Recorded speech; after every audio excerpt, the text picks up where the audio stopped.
새 아침이 밝았습니다. 말씀을 묵상하며 시작하는 오늘 하루가 여러분들에게 기쁨과 은혜가 넘치는 행복한 하루가 되시기를 소망하며 축복합니다. 이번 주간은 특별히 땡스기빙 주간인데요. 여러분들의 마음과 생각에 감사가 넘치는 한 주간이 되시길 바랍니다. 행복해서 감사하는 것이 아니라 감사하면 행복해질 줄로 믿습니다. 이제 바이블 프로젝트도 막바지에 접어들었는데요. 오늘은 고린도 후서를 마무리하는 날입니다. 오늘 읽으실 말씀은 크게 세 부분으로 나누어서 보셔야 되는데 9장은요 8장으로부터 연결되는 말씀으로서 예루살렘 교회를 돕기 위한 모금에 동참해 줄 것을 바울이 고린도 교회에 간절히 호소하고 있습니다. 고린도 교회가 예루살렘 교회를 돕는 것이 곧 하나님께 영광을 돌리는 길이며 베푸는 만큼 하나님의 은혜를 누릴 것을 알기에 인색함으로나 억지로 하지 말고 즐거운 마음으로 준비된 헌금을 하나님께 하라고 권면하고 있습니다. 그 다음 10장에서 12장 13절까지는 거짓 교사들의 바울에 대한 그 거짓된 주장을 반박하는 내용들입니다. 어떤 기준으로 참 사도와 거짓 사도를 구분할 수 있는가? 또 무엇이 진정 그리스도를 따르고 높이는 길인가? 이런 문제들을 조목조목 설명하고 반박을 하고 있습니다. 그러므로 바울 자신이 참 사도이며 자신의 가르침은 복음에 근거한 진실된 가르침이라는 것을 증명해 보이고 있습니다. 마지막으로 12장 14절부터 13장까지는 바울이 고린도 교회 방문을 앞두고 몇 가지 부탁을 하고 있습니다. 자신이 고린도 교회를 방문하더라도 그들에게 폐를 끼치지 않겠다라는 사실을 강조합니다. 또한 교인들이 아직까지 청산하지 못한 악한 일을 지적하고 복음에 따라 진리의 삶을 살도록 권면하고 있습니다.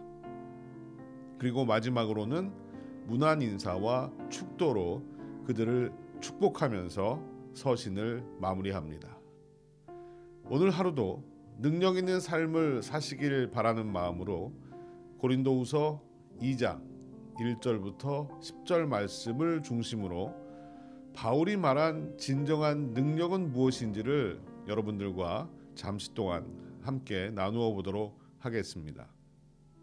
먼저 1절 말씀을 보시면 무익하나마 내가 부득불 자랑하노니 주의 환상과 계시를 말하리라 라고 이야기합니다. 이 말은 자랑이 나에게 별로 이로울 것이 없지만 말이 나왔으니 주님께서 보여주셨던 환상과 계시에 대해서 내가 말을 꺼내려고 한다라는 그런 의미입니다. 바울은 자신이 체험한 것을 굳이 말하고 싶지 않았습니다.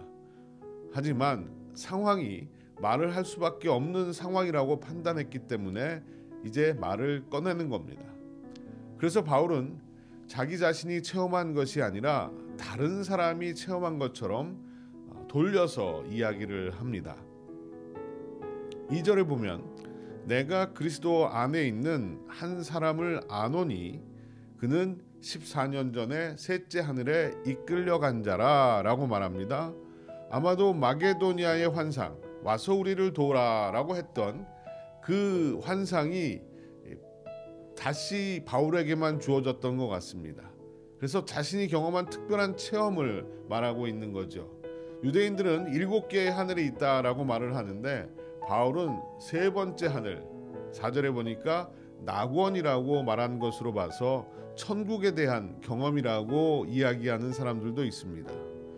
4절을 다시 보면 그가 낙원으로 이끌려 가서 말로 표현할 수 없는 말을 들었으니 사람이 가히 이르지 못할 말이로다 라고 되어 있죠. 여기서 말로 표현할 수 없는 말이라는 것은 하나님이 들려주신 말이 너무나 엄청나서 말로 표현할 수 없다라는 의미일 수도 있고요. 혹은 자기는 들었지만 다른 사람에게는 말하지 못하도록 하셨다라는 의미일 수도 있습니다.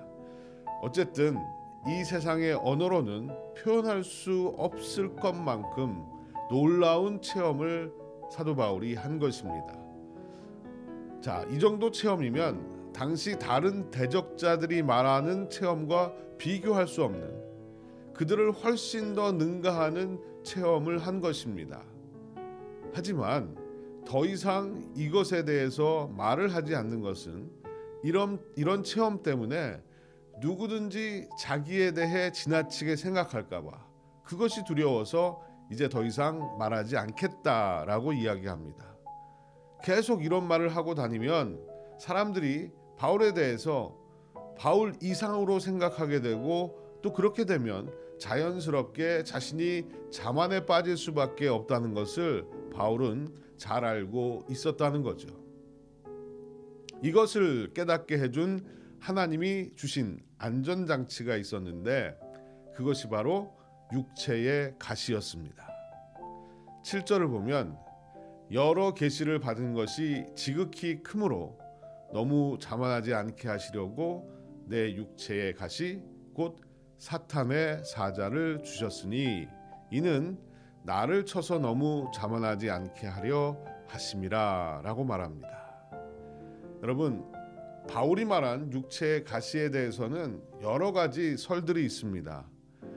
그가 육체적인 질병을 앓았다, 안질이라든지 간질 혹은 학질, 다 질자 돌림인데 어쨌든 이런 육체적인 질병을 앓았다라고 보는 견해도 있고요. 바울이 말하는 것은 기질적인 약점을 말하는 것이다. 분노한다든지 영적인 침체에 빠졌다든지 무기력하다든지 이것을 말하는 것이다 라고 보는 견해도 있습니다. 그리고 실제적으로 바울 주변에서 바울을 찌르던 대적자들이라고 보는 견해도 있습니다. 바울이 육체의 가시라고 표현했기 때문에 대체적으로 그의 육체를 힘들게 만드는 고통스러웠던 질병이나 또 약한 부분들이라고 해석하는 것이 맞는 것 같습니다. 바울에게는 원치는 않았지만 육체의 가시, 즉 자신의 약함이 그 약함 때문에 힘들고 어려웠지만 그 약함을 통해서 놀라운 진리를 깨닫게 되었는데, 그것이 바로 내가 약할 그때의 곧 강함이라는 역설적인 진리입니다. 오늘 우리도 동일한 고민 가운데 살아갑니다. 인생에 있어서 좀 없었으면 하고 필요하지도 않은 것 같은 그 약함, 때로는 세상 앞에서 당당하지 못하고 한없이 작아지는 나의 모습, 실패를 통한 아픔들, 질병의 아픔들, 이런 것들은 나에게 과연 어떤 의미일까? 이 질문에 대한 답이 바로 내가 약할 그때의 곧 강함이라는 것입니다. 그러면 어떻게 약함이 강함이 될 수 있다는 말입니까? 우리의 상식으로는 도무지 이해할 수 없는 말이지만 적어도 두 가지 의미에서 약함은 우리에게 강함이 될 수가 있습니다. 첫 번째는요, 약해서 기도할 수 있다면 약함은 곧 우리에게 강함이 될 수 있습니다. 오늘 바울은 자신의 약함 때문에 하나님께 간구했다라고 말합니다. 8절을 보면 이것이 내게서 떠나기 위하여 내가 3번 주께 간구하였더니 라고 말하죠. 바울은 자신의 육체의 가시로 인해서 하나님 앞에 나아가서 기도를 했다는 것입니다. 그 가시가 떠나게 해달라고 3번 간구를 했습니다. 여기서 이 3번이란 말은 딱 3번만 했다는 이야기가 아니라 여러 번 반복해서 간절히 하나님 앞에 기도했다는 말입니다. 기도는 내 능력으로는 할 수 없음을 인정하는 것입니다. 우리가 약함으로 인해서 하나님께 기도할 수 있다면 그것은 곧 은혜입니다. 약해서 기도로 하나님을 의지할 수 있다면 그것은 곧 능력입니다. 여러분, 기도 응답은 내가 구한 것이 이루어지는 것만이 아닙니다. 기도를 통해서 하나님의 뜻을 알게 되는 것도 기도 응답입니다. 바울은 고쳐달라고 기도했고 그가 받은 응답은 고쳐주신다는 약속을 주셨다든지 아니면 당장 고침을 받았다든지 하는 것이 아니었습니다. 하나님은 오히려 그에게 은혜가 족하다, 지금으로 충분하다, 내가 연약하고 부족한 데서 기도하고 나를 의지함으로 온전해질 수 있다라는 것이 바로 하나님의 응답이었습니다. 그걸 통해서 바울은 하나님의 사랑을 깨닫게 된 것이죠. 기도할 수 있다면 그것이 곧 능력입니다. 두 번째로, 약함이 어떻게 강함이 될 수 있을까? 그것은 그리스도의 능력이 내게 머물기 때문입니다.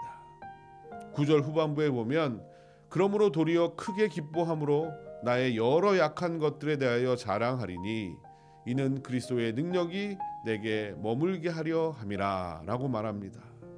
여러분, 약해도 기뻐할 수 있습니다. 약해도 쓰임받을 수 있습니다. 약해도 승리할 수 있습니다. 그 이유는 예수 그리스도 때문입니다. 내가 약할 때 주님이 나의 힘이 되시고 나의 능력이 되심을 믿으십시오. 약한 나를 바라보지 마시고 능력의 주님을 바라보며 사십시오. 여러분, 약한 나의 능력이 아니라 능력이신 주님의 은혜를 날마다 사모하면서 살아갈 때 비록 나는 약하지만 주님으로 인하여 내가 승리하고 또 감사하는 한 주간이 될 줄로 믿습니다.